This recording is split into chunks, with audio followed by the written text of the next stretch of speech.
la radio de la communauté E2F TV. J'ai sur ce plateau Diaf Lokweta, Kevin Diafouka depuis Paris. Salut Kevin. Bonjour, bonjour la radio de la communauté, bonjour Monsieur Lewis, voilà, tu nous et reviens. merci de m'avoir invité. Voilà. Ça fait plaisir. Ça fait plaisir à l'entendre, Diaf, que vous êtes venu sur ce plateau. Tu nous arrives à la faveur d'une polémique, j'allais dire, sur le Premier ministre Koliné Makosso, dont tes déballages commencent déjà à faire mal, certainement, et à déranger l'opinion aussi bien internationale que nationale. Alors, avec vous, Diaf, nous allons aborder le dossier Arthur, pour lequel vous pensez que Koliné Makosso est largement impliqué. Vous citez également son épouse, des accusations graves et qui méritaient quelques clarifications sur EDF TV, la plateforme de Paris, bien sûr, celle de la radio de la communauté. La suite dans quelques instants.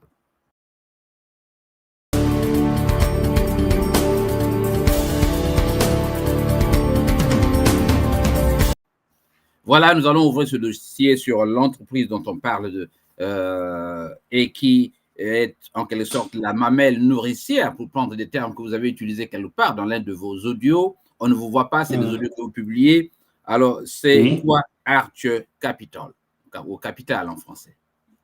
Donc, ACM, Arthur Capital Management. Vous devez regarder l'écran parce que si vous ne regardez pas l'écran, on va soupçonner. ACM, c'est Arthur Capital Management. C'est une des entreprises de M. Dongouzila qui sert à des arrangeurs dans le lever des fonds des marchés financiers, le lever des fonds du Congo. Donc, ils ont levé 2500 milliards et ils se sont enrichis à hauteur de 1400 milliards sur 3 ans. D'ailleurs, nous faisons une télévision de proximité pour ceux qui nous écoutent à Kakamweka, à Chibanga au Gabon et à Bafoussam, peut-être au Cameroun. C'est quoi une levée de fonds pour un État? En fait, pour les levées de fonds, c'est des emprunts qu'on appelle les emprunts obligataires. Logiquement, ces emprunts obligataires-là servent à l'investissement. Mais le Congo n'a plus de trésorerie, il n'y a plus rien au trésor public. Donc, ils sont obligés d'aller récupérer des emprunts. C'est comme un crédit revolving. Ils sont obligés d'aller récupérer des emprunts au niveau de la Banque centrale. Alors, donc c'est des emprunts parfois, c'est 200 milliards, 100 milliards qui vont lever au fur et à mesure. Et jusqu'à présent, ils ont pu lever 2500 milliards. Donc, c'est des emprunts obligataires, c'est comme des crédits revolving. Je pense que vous vivez aux États-Unis, c'est les crédits. Voilà, c'est les crédits. Et comme le Congo n'est plus crédible sur le marché, il faut trouver... le Congo n'est plus crédible sur le marché international. Donc, du coup, ils ont trouvé un nouveau système pour renflouer l'argent au niveau des trésors publics, c'est-à-dire lever des fonds au niveau de la sous-région. Mais quand on emprunte, il faut rembourser. Oui. Et c'est pour cela que le Congo est confronté à 3 défauts de paiement. 3 défauts de paiement. Ils n'ont pas pu rembourser. Et il y a même un moment où on a été exclu des titres publics de la BAC. Alors donc Arthur, c'est l'agent qu'on trouve, donc l'entreprise qui sert de médiation entre le marché et l'État. En fait, ce sont des arrangeurs. En fait, c'est eux qui fixent les décotes. C'est eux qui fixent les taux d'emprunt. Aujourd'hui, les taux d'emprunt du Congo est le plus exponentiel de la sous-région. Parce que le Congo emprunte à hauteur de 11%. 9 à 11%. C'est énorme. C'est énorme. Donc, du coup, cette entreprise... Quel est le taux normal? Le taux, il a 5-6%. 5-6%. Et le Congo est... Ouais, mais le Congo emprunte à des taux énormes. Du coup, ces entreprises comme Arthur Capital, ils récupèrent beaucoup de rétrocommissions. Alors, c'est une affaire de tout l'État congolais, j'allais dire, ou du gouvernement. Que vient chercher Makosso, Premier ministre, en tant qu'individu dans cette affaire? Arthur Capital, c'est une entreprise qui a quand même beaucoup de zones sombres. Vous ne verrez jamais leur statut sur les réseaux sociaux et vous ne verrez jamais le nom de leurs actionnaires sur les réseaux sociaux. Mais nous avons fait nos enquêtes et on a trouvé que M. Koliné Makosso, à travers sa femme, est actionnaire à Arche Capital. Bon, cela fait un sacré conflit d'intérêts dans la mesure où M. Koliné Makosso est Premier ministre. Il ne peut pas être actionnaire dans une entreprise qui va pomper l'argent de l'endettement du Congo au niveau des marchés financiers. Donc, c'est là où le problème se pose. Et à partir de là, nous avons fait nos enquêtes.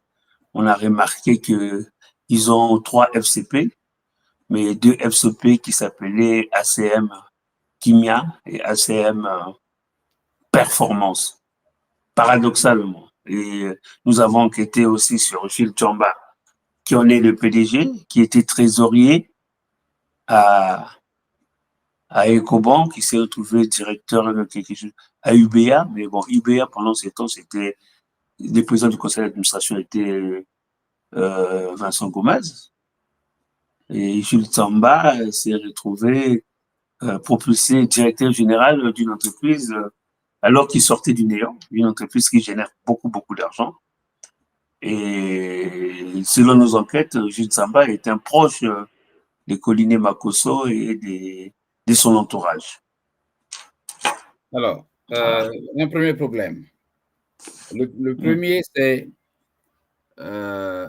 vous citez la dame, l'épouse du Premier ministre dans cette affaire. Est-ce que vous pensez que systématiquement, on peut faire le lien entre Koliné Makosso et son épouse comme propriétaire de l'entreprise? Est-ce que la dame... Non, son épouse n'est pas propriétaire de l'entreprise, elle est actionnaire majoritaire. Le propriétaire de l'entreprise...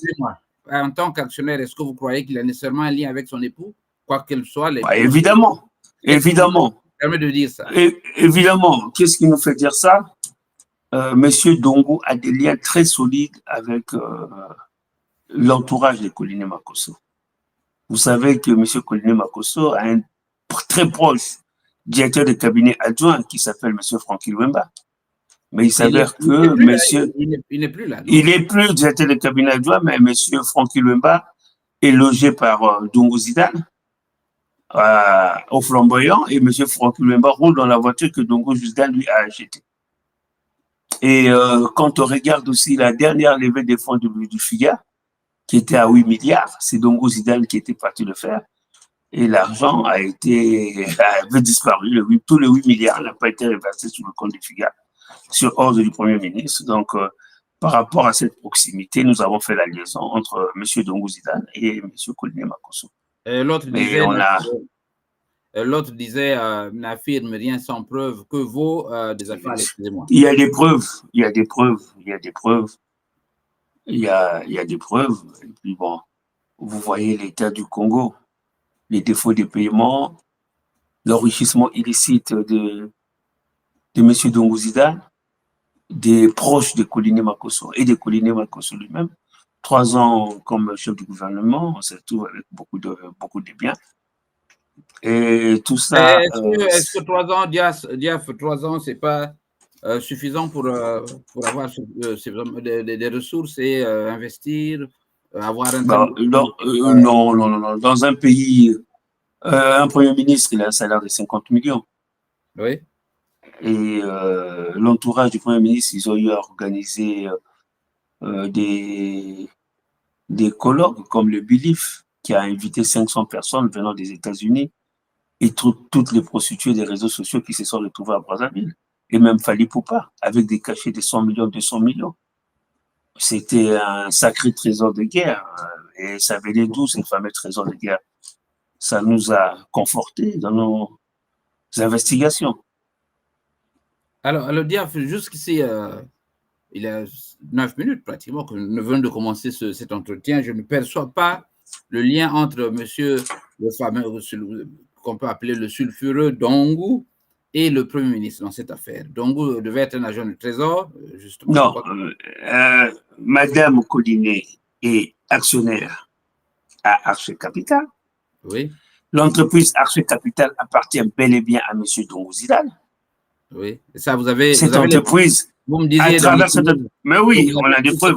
Quand vous voyez Arche Capital est raccordé à une fondation qu'on appelle Angélus, Arche Capital est raccordé à une école communautaire qui se trouve à Mpita, à côté de la gendarmerie à Pointe-Noire. Ça s'appelle École communautaire Angélus. Et ça appartient à Dongou Zidane.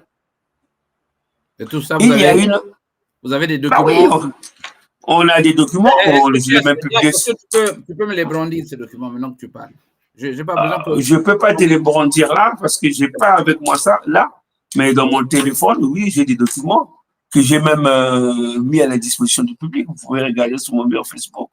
Oui. Vous allez voir des documents où il y avait bien la liaison Arché-Capitale, Angélus, Fondation, et puis l'école communautaire qui se trouve à côté de la gendarmerie à Pilat. Et ces écoles-là appartiennent bien à M. Dongou Zidane.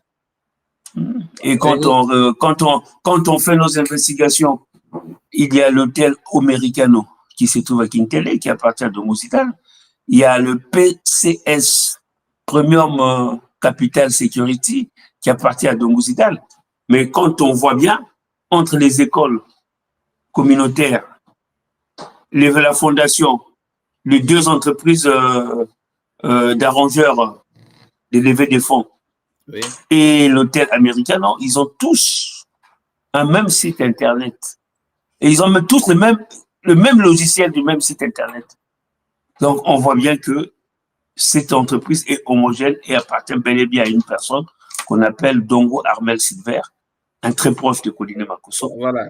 Est-ce que Diaf, voilà, qui permet à ton niveau de faire avancer cette investigation, est-ce que ce sont des sources internes au gouvernement ou non, ce n'est pas des sources internes au gouvernement, mais c'est des sources qui sont bien introduites, hein, autour même du Premier ministre. Serail, hein, du Premier ministre. Oui, oui, autour du Premier ministre, oui. Et qui des sources bien introduites. Certainement non plus la sympathie du chef et décide de tout déballer, c'est cela? Oh, mais de toutes les façons, au Congo, quand vous avez des institutions qui ne sont pas payées depuis 4-6 mois, les gens sont frustrés et quand ils voient leur leader ou leur Premier ministre ou leur ami blaguer avec l'argent et pendant ce temps, eux, ils n'ont pas de salaire. Je pense que oui, ces gens-là, au fond d'eux, ils ne sont pas contents de ce qui se passe au Congo. Voilà, ils ne sont pas contents. Voilà, vous parlez de M. Zidane Dongou. Les Congolais. Armel Silver. Armel, voilà, les Congolais qui nous écoutent ne le connaissent pas assez. Parlez-nous de cet homme. Comment est-il devenu l'homme à tout faire, la mamelle nourricière? Où travaille-t-il? Qui est-il cet homme? Monsieur Armel Silver Dongou, je l'ai connu dans les années 2010 ici à Paris. On avait l'association Diaspora Congo-Brazzaville. On a eu à faire quelques réunions. On s'est retrouvé à Brazzaville en 2015-2016. Et ce monsieur est devenu directeur des titres et valeurs au Trésor public, donc fonctionnaire, en 2017-2018.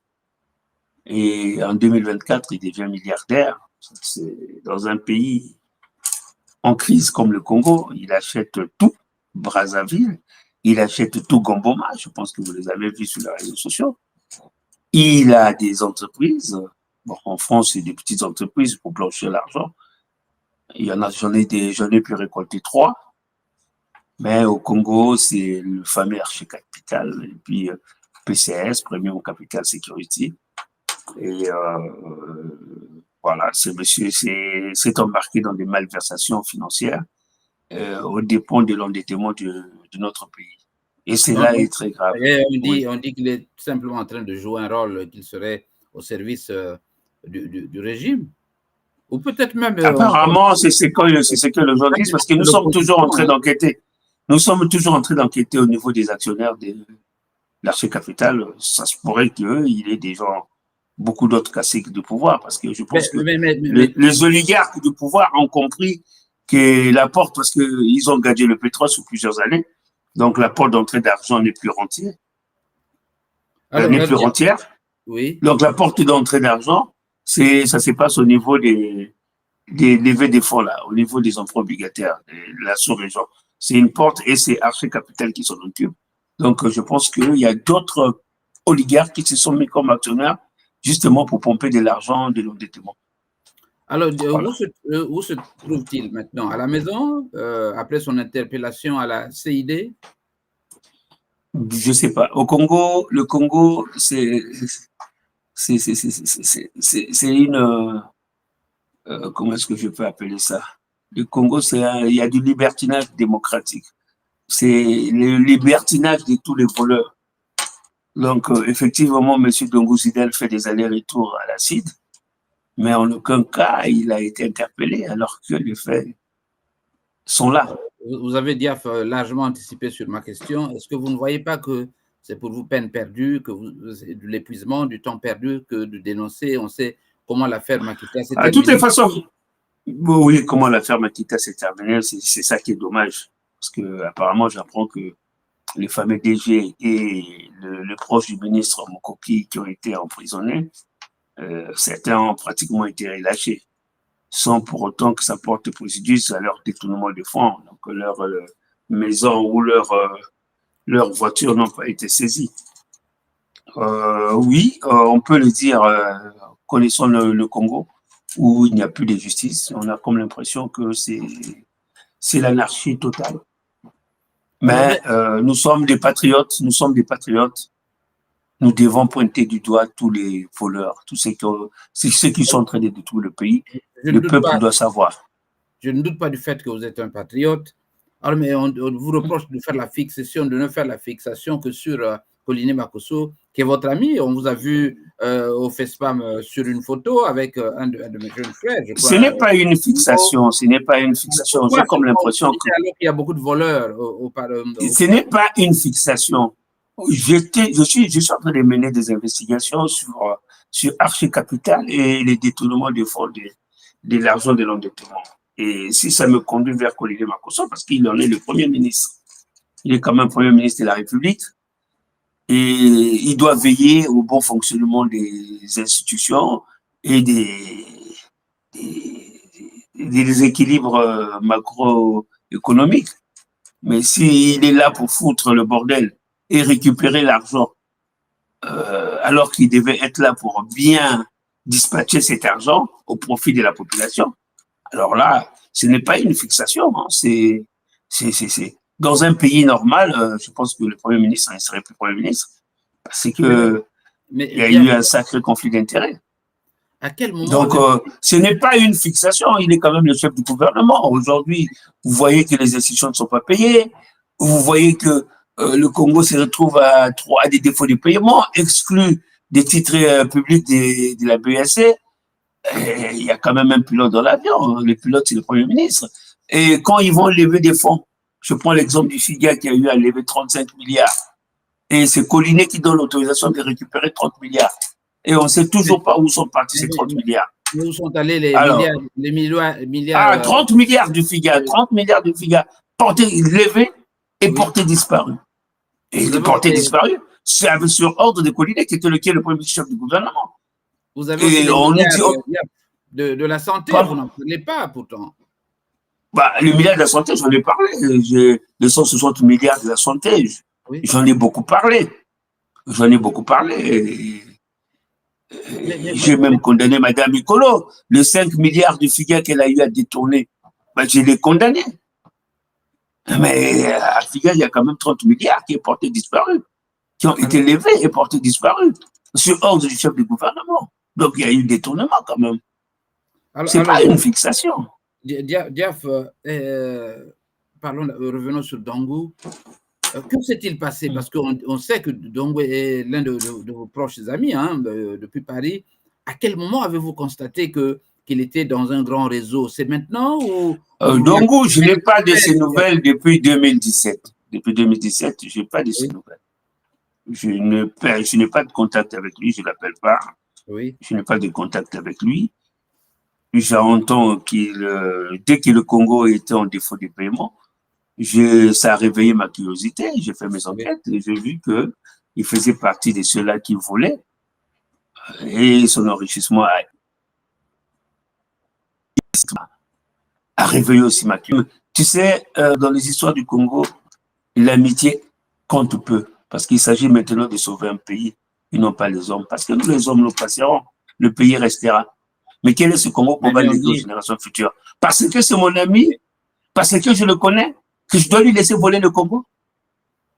Voilà, je ne pourrais pas le faire. Voilà, on peut saluer votre patriotisme, mais on dit que vous avez dans le gouvernement des amis, des ministres. et que vous travaillez pour eux. Donc, vous êtes là une pièce utilisée par les écuries pour se faire violence dans le gouvernement. Je ne veux pas les citer, mais est-ce que vous avez des amis dans le gouvernement Diaf? Oui, j'ai quelques amis. Alors, ce sont ceux-là qui vous envoient non, personne ne m'envoie.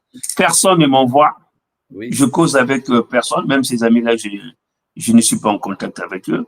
Lesquels? Personne. Les citer, Oh, j'ai quelques amis, comme le ministre de la Communication, c'est un ami.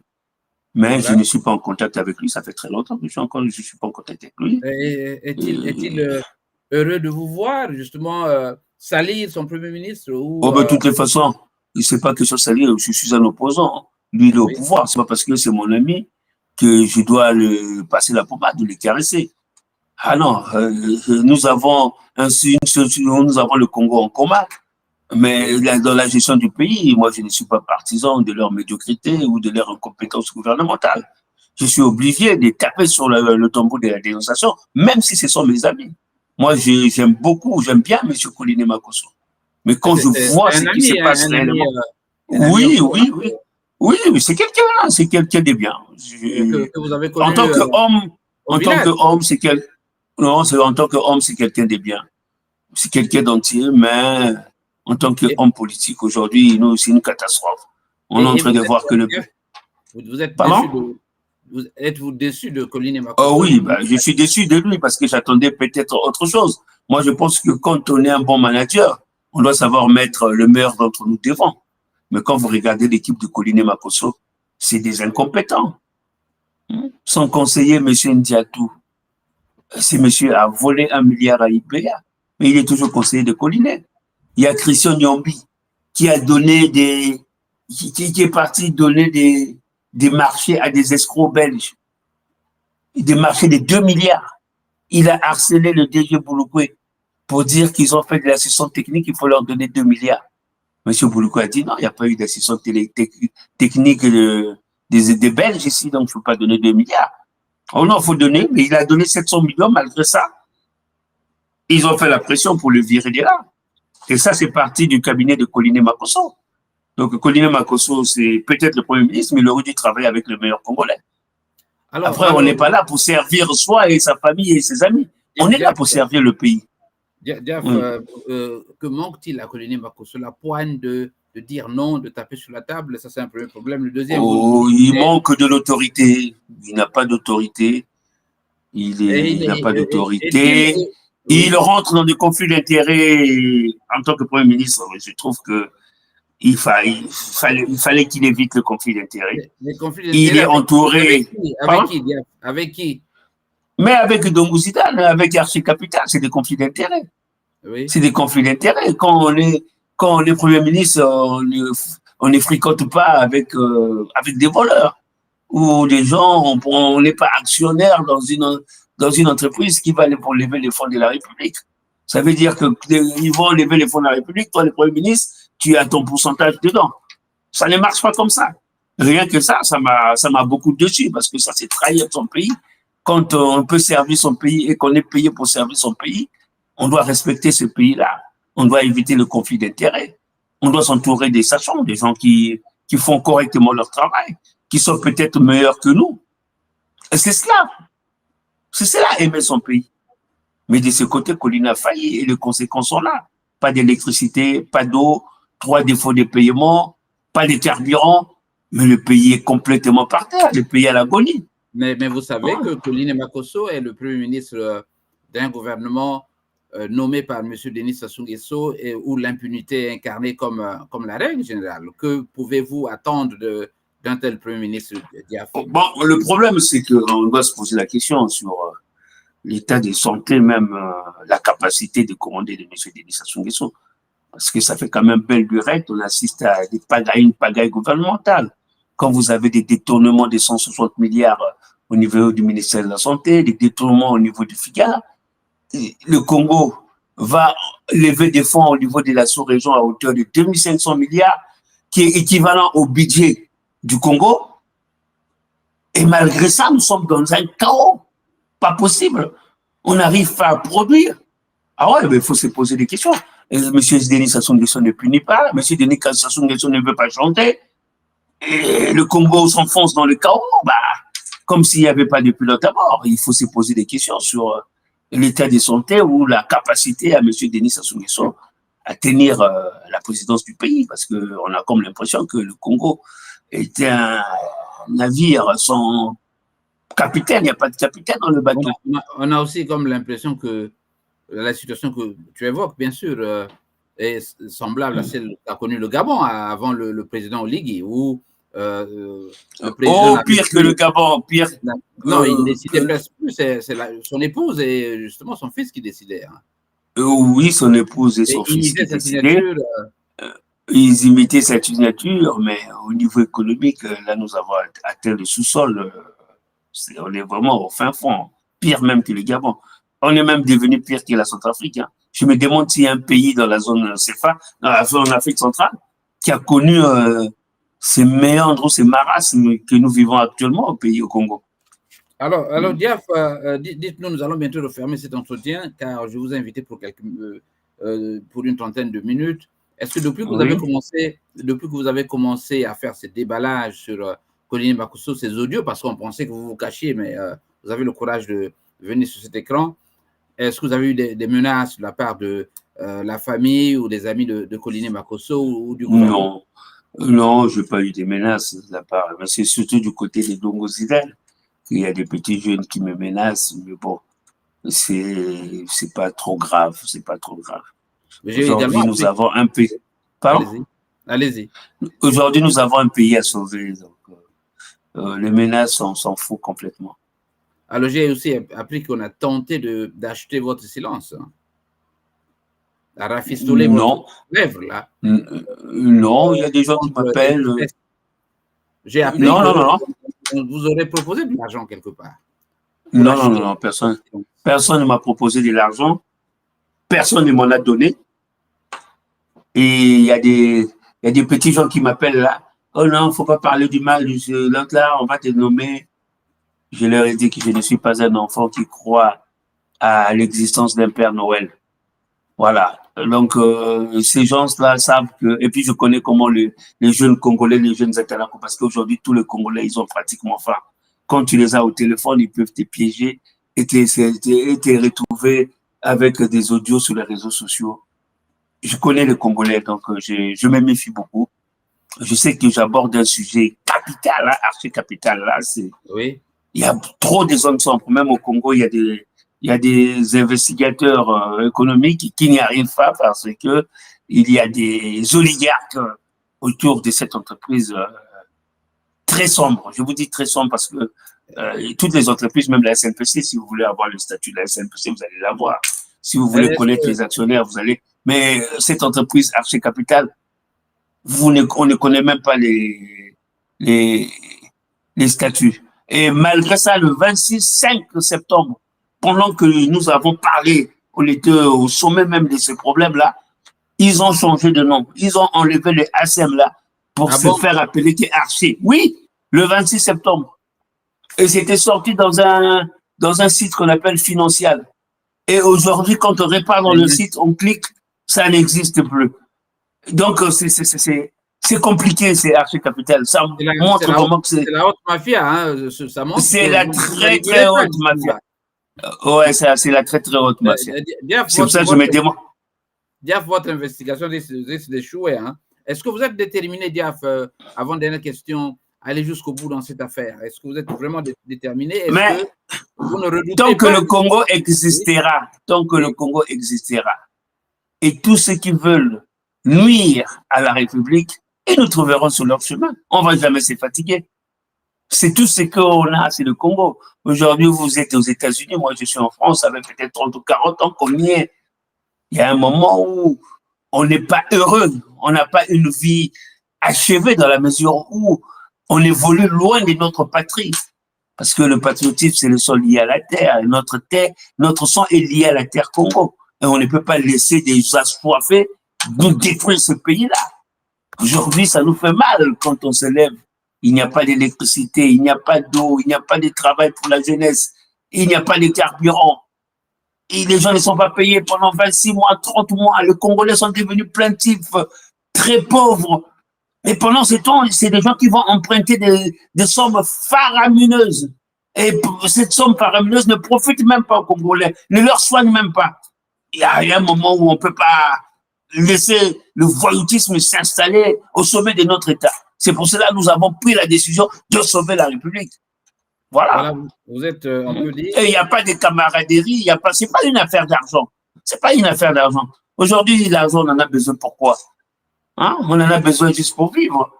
On ne peut pas vivre, manger plus que la faim. Aujourd'hui, si je remplis ma table, je ne vais même pas finir à manger ce qui se trouve sur ma table. Ah, là, j'ai pratiquement 50 ans. Je vais chercher à devenir milliardaire à 50 ans. Si vous me donnez 1 milliard, je ne vais même pas le finir. Je vais mourir et puis je vais laisser pour 1 milliard. Il faut sauver le pays. Il faut sauver le pays. Et je me bats et on se bat pour qu'on se retrouve tous dans ce pays-là, en train d'apporter notre pierre à l'édifice, pour que demain, nos enfants diront, ah, voilà, Monsieur Louis nous a laissé ça. Monsieur Diaf nous a laissé ça. Mais aujourd'hui, demain, qu'est-ce que nos enfants diront? Qu'on a volé la République, on n'a plus d'électricité, on n'a plus d'eau, on n'a plus des hôpitaux, nos parents n'ont pas de salaire, il n'y a plus des écoles. Et c'est ça l'héritage qu'on laissera à nos enfants. Jean-Louis, je pense que à partir de là, on s'est dit non, on doit combattre la médiocrité. Même si ce sont nos amis, parce que le Congo est un petit pays, nous connaissons tous. Mais il y a un moment où il faut dire stop à la bêtise. Aimons ce pays. Voilà. Faisons des efforts pour aider ce pays à s'en sortir. Redoutez-vous, Diaf, dernière question, une action au tribunal contre vous? Et vous êtes prêt justement à déballer toutes les preuves, à les sortir? Déjà, nous sommes sur un terrain politique. Sur un terrain politique, quand il y a des affirmations, il y a des démentis. Et quand ceux qui font les démentis, ils amènent. J'ai demandé les statuts des archicapitales, personne ne me l'a apporté. Le service de communication du Premier ministre n'est pas venu me démentir. Ils ne sont pas venus me démentir. Ceux qui me démentent, c'est quoi? C'est les gens de la diaspora à qui on remet 10 francs, 30 francs, qui vont faire des démentis contre moi, qui vont m'insulter, qui vont être le porte-parole de la primature, alors que mes accusations se portent envers la primature. Mais bizarrement, ceux qui me répondent, ce sont les gens de la diaspora. À part de là, on se demande quel est le combat que nous menons. Est-ce qu'on mène un combat contre Diaf ou quand M. Diaf fait des révélations? Parce que vous me demandez des preuves. Mais nous sommes à 3 défauts de paiement. Nous avons levé 2500 milliards. Mais regardez dans quelle pauvreté vivent les Congolais.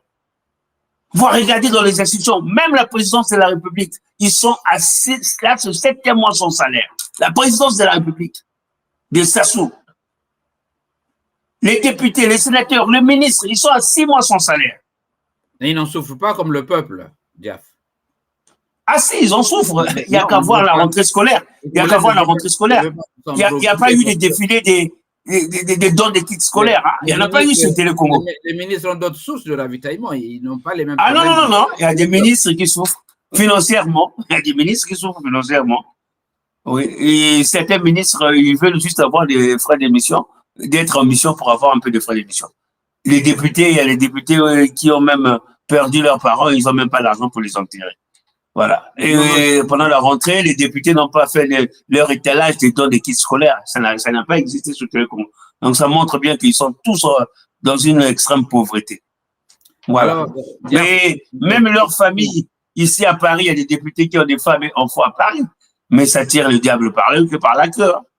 Donc, juste pour vous dire que, mais le Congo a quand même levé 2500 milliards. Le Congo, aujourd'hui, où nous avons des recettes fiscales, qui ont beaucoup baissé, paradoxalement. Et des recettes douanières qui sont pratiquement inexistantes, alors que nous avons une mer en eau profonde, la plus grande en Afrique centrale. Il faut arrêter. Les Gabons, ils ont plus de recettes douanières que nous. C'est pas possible.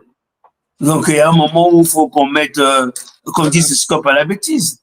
Alors, Diaf, dernière question, en tout cas sur la dernière, Diaf.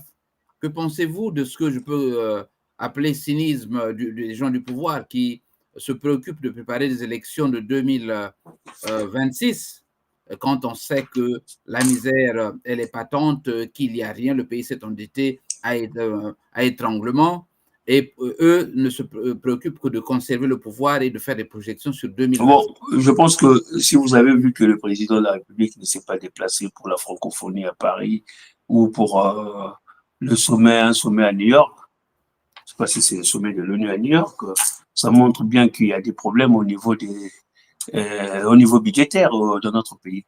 Donc, je pense que malgré ça, ils n'auront peut-être pas les moyens, à moins que d'organiser les élections 2026. Et vu cette pagaille-là, moi, je suggère que le Congolais s'asseye, oui. que M. Denis Sassou Nguesso dise qu'il ne sera pas candidat, que nous rentrons dans un gouvernement d'union nationale et puis une transition, et qu'on reporte les élections de 2026. Et parce vous que, avez...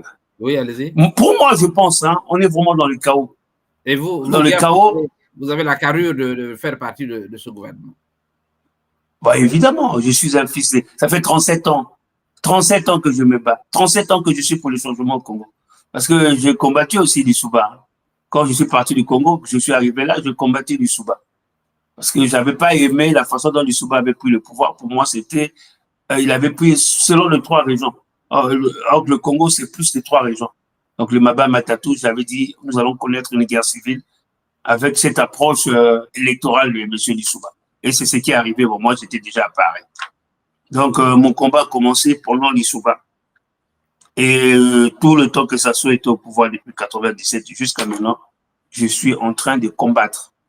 Donc, je pense que nous avons les capacités. Nous avons les capacités, oui. Vous n'avez fait que fleurer la question. Dites-moi, parlez-moi du dialogue. Comment l'entendez-vous pour vous, ce dialogue quand ça ne marche pas, aujourd'hui, c'est une élite qui a failli. Aujourd'hui, le pays est plus bas que terre. Même une remontée en surface avec la même racaille politique, ça ne marchera pas. Oui. Moi, je pense qu'il est temps que tout le Congolais s'asseye. Ça ne sert pas. Moi, je ne vois pas M. Sassou, je ne vois pas M. Ntel. Moi, je vois le Congo. M. Sassou, un bon matin, il partira. Là, on a appris peut-être que Paul Biya est entre la vie et la mort, ou il est peut-être parti. Donc, c'est un être humain, tout être humain est mortel. Mais le pays ne mourra pas. Le pays vivra éternellement. Et nous devons nous organiser, nous retrouver, nous tenir la main pour remonter ce pays. Et ça demande l'élévation de notre esprit, la grandeur d'esprit. Il va falloir qu'on apprenne à penser nation et qu'on ne pense pas personne. Et aujourd'hui, le sursaut patriotique, on demande même à Sassou le sursaut patriotique. On lui demande la responsabilité et le patriotisme. Puisque lui nous l'a demandé, nous on lui demande ça. Parce qu'il va falloir qu'on se retrouve tous autour d'un même dénominateur commun qui est notre pays, pour que nous puissions apporter des solutions pour pouvoir ressusciter ces cadavres qui est notre pays. Donc moi je pense qu'il est temps qu'on s'asseye tous et que nous puissions relever notre pays. Et c'est ça qui fera la fierté d'être Congolais. Ce ne sera pas dans la division, dans la haine, tout. Moi, aujourd'hui, si je dénonce, c'est parce que je sais que ceux qui sont là sont en train de faillir. Ils nous conduisent droit vers le mur. C'est pour ça que j'ai toujours dit que Colonel pratique la politique de l'Autriche. Ils nous conduisent droit vers le mur. Aujourd'hui, il n'y a plus d'issue. Il y a le mur devant nous, on n'a plus d'issue de sortie. Il est temps qu'on s'asseye et qu'on puisse remonter ce pays. Qu'on fasse un gouvernement même avec des ministres qui gagnent 2 millions. On n'a pas besoin de beaucoup d'argent. Quand on aime son pays, on doit faire des efforts. On doit être dans la rigueur et l'austérité parce que nous sommes en crise. Et il faut faire un gouvernement même de 20 personnes qui gagneront 2 millions. Voilà. On doit faire des sacrifices pour ce pays-là. Le pays est tombé, oui. Ce sont des Congolais qui l'ont fait tomber. Mais ce sont des Congolais qui vont remonter ce pays-là. Le Congo a un problème d'hommes. Et ce problème ne peut être défait par les hommes. Donc nous sommes ces hommes-là qui doivent défaire le problème du Congo. Voilà. Donc, voilà. C'était ça. C'était ça. Oui. Je veux vraiment que nous nous retrouvons autour d'un dénominateur commun pour avoir l'issue de sortie de cette crise qui perdure. Hein, qui perdure. Voilà, Diaf, merci donc d'être venu. On dit que c'est un gouvernement démissionnaire. Oh non, mais actuellement, il n'y a plus de gouvernement au Congo. Il n'y a plus de gouvernement au Congo. Voilà, et toute la racaille. Il n'y a plus. C'est une racaille. Il n'y a plus de gouvernement au Congo. Il n'y a plus de gouvernement au Congo. Quand les gens sont là, chacun essaie de voler. Ils ont tous envoyé leur famille en Europe. Chacun a envoyé sa famille en Europe. Et le Congo est une vache à lait pour eux. Donc, ils sont là juste pour voler. Monsieur, madame et les enfants sont en Europe. Voilà. Il n'y a plus de gouvernement. Il faut qu'on apprenne à être sérieux. Il va falloir qu'on construise un pays. Un pays ne se construit pas avec des bouts de familles qui sont en Europe et puis vous êtes là au Congo, vous êtes là que pour voler. Non. Il va falloir qu'on construise un pays où nous tous on sera au Congo et nous allons changer ce pays. Voilà, merci Diaf d'être venu. Je rappelle que je recevais sur ce plateau de EDF TV, la télévision panafricaine de Paris, celle de la radio de la communauté bien sûr, Diaf Kweta, que vous connaissez bien, qui est ami de la radio de la communauté depuis plusieurs années. Je vous rappelle. Depuis plusieurs années. Voilà, il y a quelques années. Oui. J'ai participé. Moi-même, suivi jusqu'à Brazzaville, là-bas, j'ai fait une émission depuis que j'étais à Brazzaville. Une émission presque risquée hein, sur place là-bas, mais tout récemment. Oui. Au Maroc également, où nous avons organisé une émission. Oui, avec les jeunes étudiants du Maroc, oui. Voilà, donc, nous sommes dans toutes les batailles, hein, dans toutes les batailles pour un Congo meilleur. Absolument. Merci beaucoup, Jean-Louis, tu fais un travail extraordinaire. Un travail de sensibilisation et d'éveil de conscience extraordinaire. À travers la radio de la communauté, on retrouve le Congo que nous voulons, le Congo de demain. Voilà, avec lui, nous parlions de Koliné Makosso, cité dans une affaire de malversation, de conflit d'intérêts, j'allais dire, dans l'affaire Archer, qui sert de crédit au Congo pour s'endetter pour ne jamais rembourser. Alors aujourd'hui, le pays est pratiquement étranglé et c'est bien regrettable. Avec Diaf, merci une fois de plus et nous attendons donc la suite de cette affaire, une affaire certainement rocambolesque. Ah oui, rocambolesque. Là où nous avons tapé, là où ça fait mal, même là où les opposants ont peur de fourrer leur nez, nous avons fourré le nez là-bas. Juste pour dire que rien ne sera comme avant. Le Congo passe avant tout. Voilà, il vous a dit également qu'il a des preuves cachées dans des valises cadenassées. Hein, nous les mettrons à la disposition le moment venu. Le moment venu. Montrer au public et pour le bonheur peut-être des Congolais. Allez, merci donc Diaf et à la prochaine occasion. Merci, Monsieur Lewis.